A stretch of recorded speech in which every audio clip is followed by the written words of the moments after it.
రాజకీయాల్లో పవన్ కళ్యాణ్, చంద్రబాబు మధ్య దూరం పెరిగిందని, పవన్ ముఖ్యమంత్రి చంద్రబాబుపై అలిగారని ఇటీవల సోషల్ మీడియాలో వార్తలు హల్చల్ చేశాయి.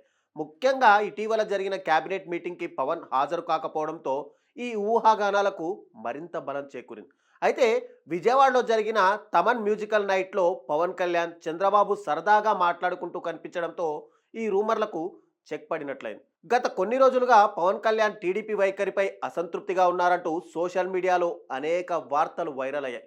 మరింతగా తన అనారోగ్యం కారణంగా అధికారిక కార్యక్రమాలకు దూరంగా ఉన్నారనే జనసేన వెర్షన్ కూడా వినిపించింది. జనసేన పార్టీ కార్యక్రమాలను నాగబాబు ద్వారా నిర్వహించడమే కాకుండా కేబినెట్ సమావేశానికి కూడా హాజరు కాకపోవడంతో చంద్రబాబు స్వయంగా జనసేన కీలక నేత నాదెండ్ల మనోహర్కు పవన్ గైహాజరు గల కారణాలను అడిగి తెలుసుకున్నట్టు వార్తలు వచ్చాయి.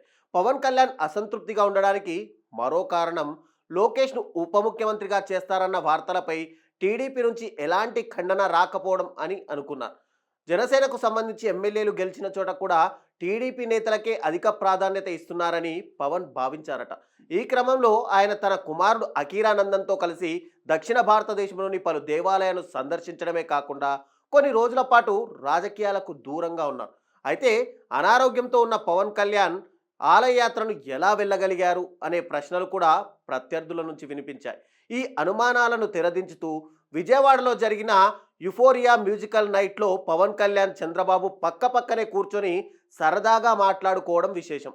ఈ కార్యక్రమానికి నారా భువనేశ్వరి పవన్ కళ్యాణ్ను సైతం స్వాగతం పలికారు. అంతేకాకుండా బాలకృష్ణ, నారా లోకేష్ కూడా పవన్, చంద్రబాబు వెంటనే కూర్చొని మాట్లాడుకుంటూ కనిపించడం జనసేన టీడీపీ అనుచరులకు మంచి ఊరటనిచ్చింది. ఈ కార్యక్రమంతో పవన్ కళ్యాణ్ టీడీపీపై అసంతృప్తిగా ఉన్నారన్న ఊహాగానాలకు పులిస్టాప్ పడింది. రాజకీయంగా జనసేన టీడీపీ కూటమి మధ్య ఎలాంటి వివాదాలు లేవన్న సందేశాన్ని ఈ మ్యూజికల్ నైట్ స్పష్టంగా ఇచ్చినట్టు కనిపిస్తుంది. పవన్ కళ్యాణ్ కేబినెట్ సమావేశానికి హాజరు కాకపోయినా కూటమిలో ఏదైనా లోపాలుంటే ఇలాంటి వేడుకల్లో పక్కపక్కనే ఉండరు కదా.